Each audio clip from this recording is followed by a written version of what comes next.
Hello student, welcome to commerce by Harshita. तो जैसे कि मैंने अपने चैनल पे कंप्यूटराइज्ड अकाउंटिंग सिस्टम की प्लेलिस्ट ऑलरेडी बना रखी है। तो मैंने प्रीवियस वीडियो में आपको चैप्टर 2 डिस्कस किया था, जो कि था आपका applications of electronic spreadsheet in accounting. ठीक है, तो उसमें हम पार्ट 1 ऑलरेडी डिस्कस कर चुके हैं। तो आप सबसे पहले चैप्टर 1 देख लीजिएगा, फिर चैप्टर 2 का पार्ट फर्स्ट देख लीजिएगा, फिर चैप्टर 2 का पार्ट सेकेंड देखने आइएगा, तो आपका कॉन्सेप्ट ज्यादा अच्छे से क्लियर होगा। प्रीवियस वीडियो में मैंने आपको बताया था कि इलेक्ट्रॉनिक स्प्रेडशीट क्या होती है, उसके क्या क्या यूजेस हैं, उसके क्या क्या बेनिफिट्स हैं। ठीक है, और उसका कहीं ना कहीं हम कैसे यूज करते हैं अपना बैंक रिकॉन्सिलेशन स्टेटमेंट बनाने में, एसेट्स की अकाउंटिंग करने में, और आपका लोन रीपेमेंट शेड्यूल तैयार करने में, तो कैसे हम फाइनेंशियल स्टेटमेंट में उसका यूज करते हैं। तो ये सारी चीजें मैंने आपको प्रीवियस वीडियो में डिस्कस की हुई है, आप उसको देख लीजिएगा, फिर ये वीडियो देखने आइएगा। ठीक है, तो चलिए आज का वीडियो हम स्टार्ट करते हैं। तो सबसे पहले हम बात करते हैं कि हम अपने डेटा को या अकाउंटिंग इंफॉर्मेशन को कैसे हम डायग्राम के फॉर्म में रिप्रेजेंट करते हैं। तो अगर हम बात करें तो हम 3 तरीके से जो है रिप्रेजेंट कर सकते हैं अपने अकाउंटिंग डेटा को डायग्राम के फॉर्म में। हम ग्राफ्स बना सकते हैं, हम चार्ट्स बना सकते हैं और डायग्राम्स बना सकते हैं। ठीक है, तो कई सारे टाइप्स ऑफ चार्ट्स होते हैं, कई सारे टाइप्स ऑफ ग्राफ्स होते हैं, टाइप्स ऑफ डायग्राम्स होते हैं।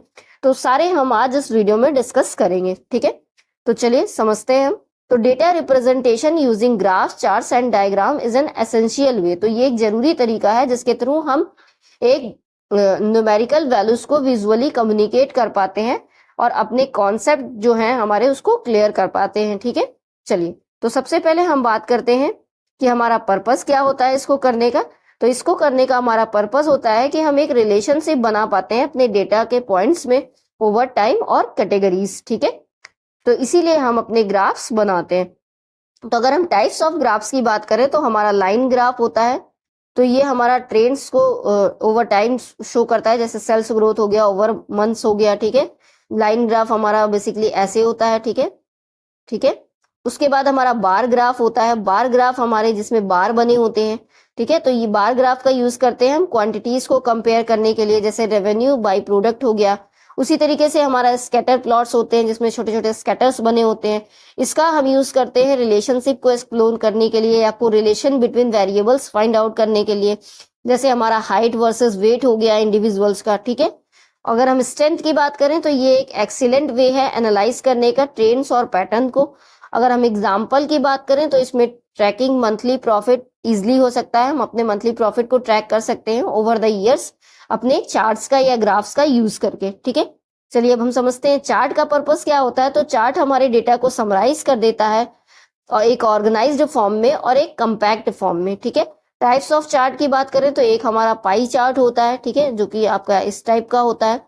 तो पाई चार्ट रिप्रेजेंट करता है प्रोपोर्शन और percentage of a whole expense distribution across department. मतलब ठीक है, ओवरऑल परसेंटेज ये बताता है कि किसी चीज का क्या परसेंटेज है, मतलब इसका 5% है कि 3% है, इसका 4 है कि 10 है, ऐसे बताता है पाई चार्ट। ठीक है, तो मतलब अगर किसी का परसेंटेज आपको पूरा होल दिखाना है या एवरेज दिखाना है तो उसके लिए आप पाई चार्ट का यूज कर सकते हो।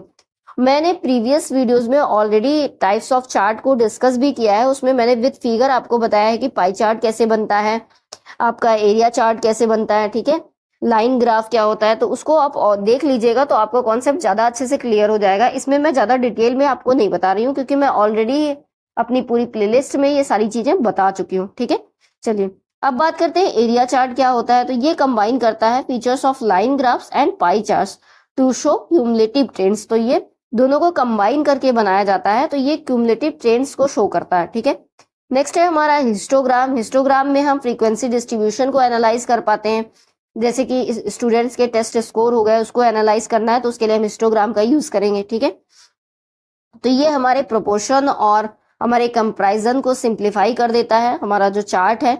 अगर हम एग्जाम्पल की बात करें तो मार्केट शेयर हमें अगर दिखाना है या कंपीटिंग ब्रांड्स दिखाना है तो उसके लिए हम इसका यूज कर सकते हैं।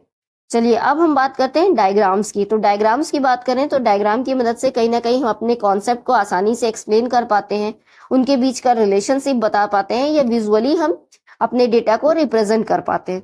तो टाइप्स ऑफ डायग्राम की बात करें तो हमारा फ्लो चार्ट होता है, ऑर्गेनाइजेशनल चार्ट होता है, नेटवर्क डायग्राम होता है। ठीक है, फ्लो चार्ट डिस्क्राइब करता है एक प्रोसेस और सिस्टम स्टेप बाय स्टेप, जैसा हम फ्लो चार्ट बनाते हैं। ठीक है, कि फॉर एग्जांपल ये एक चीज है तो इसके बीच में ये 2 चीजें हैं। ठीक है, और उसके बाद हमारा ये है, तो इसके अंदर में 2 चीजें हैं, ठीक है। फिर ये है इसके, तो ये जस्ट लाइक फ्लो चार्ट है जो कि एक प्रोसेस को बताता है स्टेप बाय स्टेप, ठीक है। नेक्स्ट है हमारा ऑर्गेनाइजेशनल चार्ट। ऑर्गेनाइजेशनल चार्ट कोई हायरार्की है अगर तो उसको शो करता है, कोई relationship within an organization है तो उसको शो करता है। नेक्स्ट है हमारा नेटवर्क डायग्राम, तो जो इसके नाम से ही क्लियर है कि कहीं ना कहीं मैप करेगा रिलेशनशिप या कनेक्शंस को। जहां भी नेटवर्क आ गया मतलब ये किसी न किसी कनेक्शन की बात करेगा, जैसे आपका कंप्यूटर नेटवर्क आर्किटेक्चर हो गया, ठीक है। तो अगर हम बात करें इसकी स्ट्रेंथ की, तो ये कहीं ना कहीं एक्सप्लेन करता है नॉन क्वांटिटेटिव इंफॉर्मेशन को विजुअली डायग्राम के फॉर्म में, ठीक है। ऐसी मतलब इंफॉर्मेशन जो क्वांटिटेटिव नहीं है, जो क्वालिटेटिव है, उनको ये रिप्रेजेंट करता है। मतलब जो वैल्यूज के फॉर्म में नहीं, जो नंबर्स के फॉर्म में नहीं है, अगर हमें उसको रिप्रेजेंट करना हो तो हम कहीं ना कहीं डायग्राम्स का यूज करते हैं, ठीक है। चलिए अब हम समझते हैं कि क्या क्या एडवांटेजेस हैं ग्राफ चार्ट से डायग्राम्स के। तो अगर हम एडवांटेजेस की बात करें तो कहीं ना कहीं ये हमारी अंडरस्टैंडिंग को इनहेंस करता है, सिंप्लीफाई करता है कॉम्प्लेक्स डेटा को, ठीक है। कोई चीज नंबर्स के फॉर्म में है तो हम कम अच्छे से समझ पाएंगे एज कंपेयर टू डायग्राम के फॉर्म में है या विजुअल रिप्रेजेंटेशन है, ठीक है। क्योंकि हमारी आदत है बचपन से ही कि हम पिक्चर देख के ज्यादा अच्छे से समझ पाते हैं एज कंपेयर टू कुछ लिखा हुआ है उसको देख के, ठीक है। और ये हमारी डिसीजन मेकिंग को इम्प्रूव करता है क्योंकि एक क्लियर पिक्चर ये हमें दिखाता है हमारे डेटा की, ठीक है। और ये हमारे प्रेजेंटेशन को या रिपोर्ट्स को मोर इंगेजिंग या प्रोफेशनल या मोर अट्रैक्टिव हम बोल सकते हैं बनाता है। मतलब फिगर्स या डायग्राम्स के फॉर्म में जब कोई चीज हम रिप्रेजेंट करते हैं तो वो चीज ज्यादा अट्रैक्टिव हो जाती है एज कंपेयर टू वर्डिंग्स या नंबरिंग, ठीक है। तो आई होप आपको सारी चीजें समझ में आ गई होंगी। वीडियो अगर पसंद आएगा तो लाइक कर दीजिएगा। अगर आपको कोई भी डाउट हो तो आप कमेंट करके पूछ सकते हैं, और वीडियो को ज्यादा से ज्यादा शेयर करिएगा ताकि ज्यादा से ज्यादा स्टूडेंट बेनिफिट उठा सके। Thanks for watching. Like and subscribe my channel.